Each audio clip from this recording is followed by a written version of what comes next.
Picture this. You're right on the verge of landing your dream job, or maybe you're finally hitting submit on that college application, and boom, they ask for your high school transcript. But you haven't walked those hallways in years, right? And you probably have absolutely no idea where to even start looking. Well, welcome to this explainer. Today, we're going to completely demystify the somewhat bureaucratic maze of requesting your high school transcripts online so you can tackle those major life applications with total confidence. It's a surprisingly common panic, honestly. You've got this massive opportunity just around the corner, a looming deadline literally staring you in the face, and suddenly you need official academic records, like right now. But hey, don't worry. Securing these documents does not have to be a massive headache. We're going to break down exactly how to get your hands on them both efficiently and securely. All right, let's map out our journey today. First, we'll cover what a transcript actually is, then the difference between official and unofficial records. Next, we'll prep your request, navigate the online process, troubleshoot some common pitfalls, and finally wrap up with some tips and follow-up advice. So, Section 1. What is a transcript? The foundation of your academic record. Before you can even ask for the right document, you kind of need to know what you're actually asking for, right? The absolutely crucial point here is understanding the difference between your transcript and your diploma. Your diploma is basically just a binary legal document. It simply says, hey, you met the graduation requirements, you finished, congrats. But your transcript, that is the comprehensive, dynamic record of your entire high school career. It's got every single course you attempted, the grades you pulled, the credits you earned, and your cumulative GPA. Think of it as your full academic story, not just the final chapter. Moving right along to Section 2, Official vs. Unofficial, Knowing the Difference. Okay, listen up, because getting this wrong could literally cost you a scholarship or a job offer. You're almost always going to be dealing with either an official or an unofficial transcript. Institutions, like your target college or a scholarship fund, they almost always demand an official transcript. This means it has to be a certified record sent straight from the school's records office in a sealed envelope or through a super secure digital platform. And here's the kicker. If you open that sealed envelope yourself, boom, it's instantly voided. The unofficial version, on the other hand, just lacks that registrar's signature or seal. It's perfectly fine to just download and keep for your own personal files. Now, I want to give you a massive warning here. Even in our digital age, the rules are incredibly strict. Let's say your high school sends an official PDF transcript directly to your personal email inbox.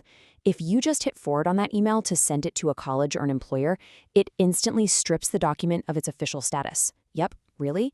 If it's going to a third party, you have to have your high school send it directly to their email address to keep that official certification intact. All right, Section 3, Preparing your request. The scavenger hunt.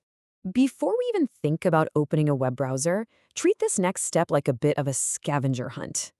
To securely process your request and keep you protected under privacy laws like FERPA, schools need specific verification. So make sure you know your exact legal name used at graduation, and that's a big one if your name has changed since high school. Have your date of birth, your graduation year, and that old student ID number handy. Depending on how strict the district is, you might even be asked to upload a photo ID or drop in the last 4 digits of your social security number.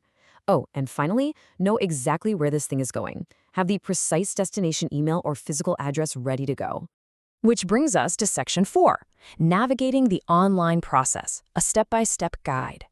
So with all our intel gathered, there is a very specific hierarchy you want to follow. Always, always start by checking your specific high school's alumni or student services webpage. If you just graduated recently, they probably have a super easy link right there.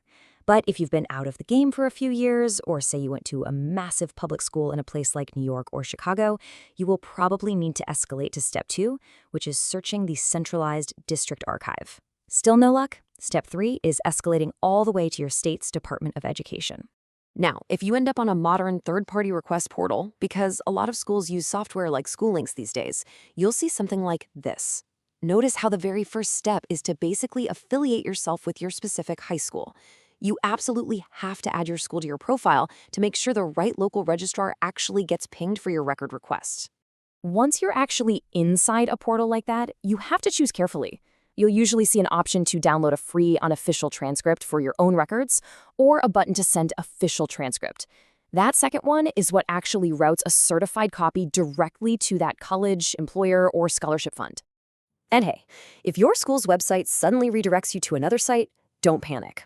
Actually, tons of high schools outsource this entire process to highly secure third-party platforms, places like Parchment or Need My Transcript. These platforms are honestly incredibly helpful because they handle all those complex FERPA privacy releases with a simple e-signature, and they securely process any required payments online in just a matter of minutes. Next up, Section 5, Troubleshooting Common Pitfalls, Real-World Hurdles. Okay, so the automated systems are great when they work, right? But what happens when things don't go to plan and you hit a massive bureaucratic wall? Take this panicked student we found on a college Reddit forum. I mean, finding out your alma mater literally doesn't exist anymore. That is incredibly stressful. But believe it or not, it's a surprisingly common panic we see all over online message boards. If your school did close, just take a deep breath. Your academic history didn't just vanish into thin air, I promise. If you went to a public school that closed down, those records are almost always just absorbed by the local school district office. Now, if you attended a private school, the law generally requires them to hand their historical archives over to a specific custodian of records that's managed by the state. So a quick check with your state's Department of Education will usually point you right to that custodian. Another major hurdle is just the agonizing wait time.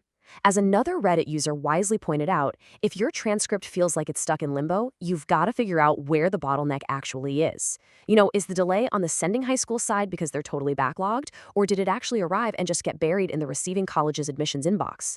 Honestly, you often have to pick up the phone and call both sides just to figure out what's going on.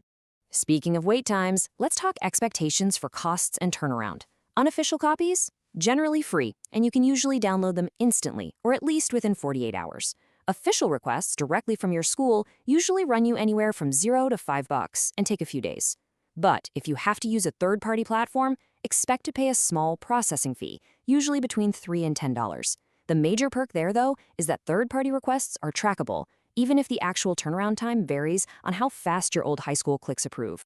Finally, we have Section 6, Final Tips and Follow-Up. Actionable advice.